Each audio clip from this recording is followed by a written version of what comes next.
Hello students, I am maths Thiyagu. 12ஆம் வகுப்பு கணிதம். இப்போ நம்ம பார்த்துக்கிட்டு இருக்கிறது 10வது சாப்டர், சாதாரண வகைக்கெழு சமன்பாடுகள்.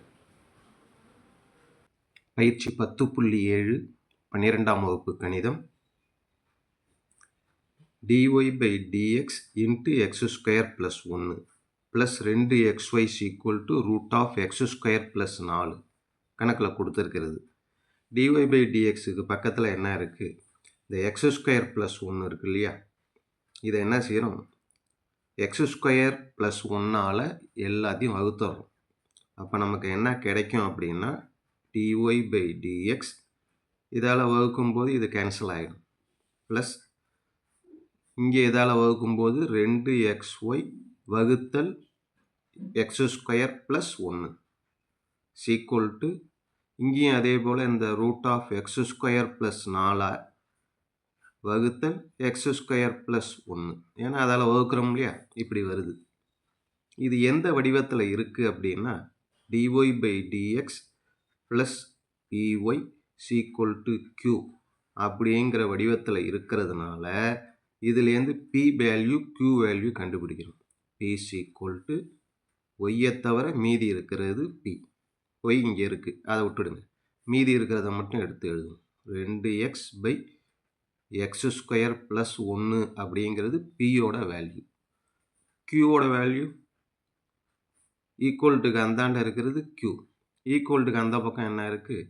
எக்ஸ் ஸ்கொயர் ப்ளஸ் 4 ஸ்கொயர் ரூட்டில் எழுதிக்கிறோம் பை எக்ஸ் ஸ்கொயர் ப்ளஸ் 1, இது q. pq கண்டுபிடிச்சதுக்கப்புறம் அடுத்ததான் நம்ம கண்டுபிடிக்க போகிறது தொகையீட்டு காரணி. தொகையீட்டு காரணி அப்படிங்கிறது e power integral pdx. e power integral p அப்படிங்கிறதுக்கு பதிலாக p மதிப்பு இருக்குல்ல, 2x by X square plus 1, அதை எழுதிக்கிறோம் into dx equal to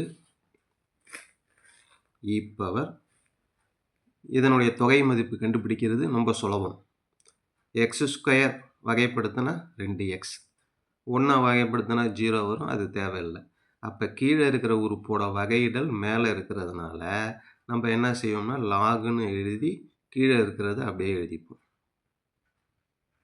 log x square plus 1 அப்படிங்கிறது தான் இதனுடைய தொகை மதிப்பு. Sequel to E lock cancel ஆகிடும், எக்ஸ் ஸ்கொயர் ப்ளஸ் 1 அப்படிங்கிறது தான் தொகையீட்டு காரணியோட மதிப்பு.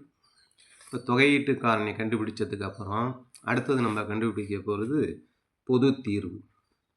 பொது தீர்வு பொது தீர்வு என்ன அப்படின்னா அதுக்கு ஒரு ஃபார்முலா இருக்குது.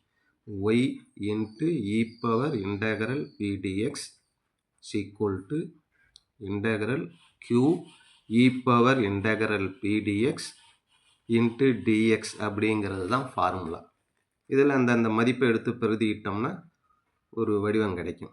y e பவர் இன்டகரல் pdxங்கிறது தொகையீட்டு காரணி, அது என்னன்னா x square plus 1 equal to integral க்யூங்கிறது இதோ இருக்குது, என்னது root of x square plus 4 வகுத்தல் எக்ஸ் ஸ்கொயர் ப்ளஸ் 1. அப்புறம் என்ன, q எழுதியாச்சு. இ பவர் இன்டகரல் pdxக்கு பதிலாக மறுபடியும் ஒரு எக்ஸ் ஸ்கொயர் ப்ளஸ் 1, அப்புறம் மேலுக்கு இருக்கிற dx. இதை எழுதினதுக்கப்புறம் equal to integral root of x square plus 4, இந்த ரெண்டும் கேன்சல் ஆகிடும், வெறும் dx மட்டும் இருக்கும். அதாவது integral root of x square plus, இந்த 4 வந்து 2 ஸ்கொயர்னு மாற்றிப்போம், y into x square plus 1, இதனுடைய மதிப்பு இது.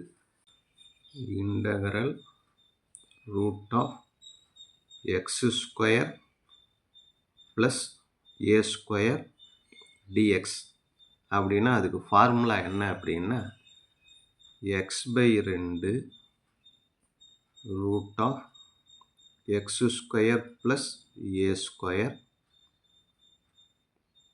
Plus a square by 2 lock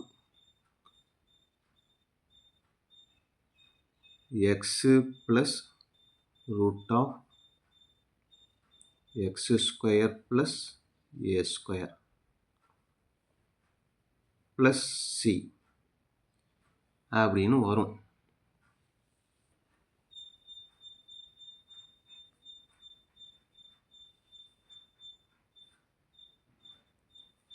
இங்கே வந்து இன்டகரலுக்குள்ள ஏக்கு பதிலாக என்ன இருக்குது?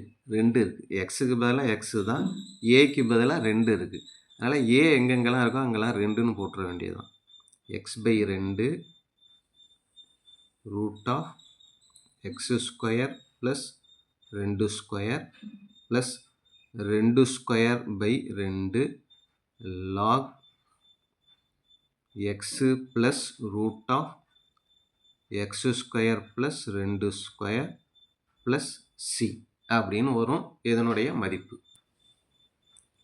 Y into x square plus 1 equal to x by 2 root of x square plus 2 square அப்படின்னா 4 பை ஒரு 2 கேன்சல் ஆகிடுனா ஒரு 2 இருக்கும். Log x plus root of x square plus இந்த இடத்துலையும் 2 ஸ்கொயர் பண்ணால் 4 ப்ளஸ் சின்னு வரும். இதுதான் நமக்கு தேவையான ஆன்சர். ஓகே.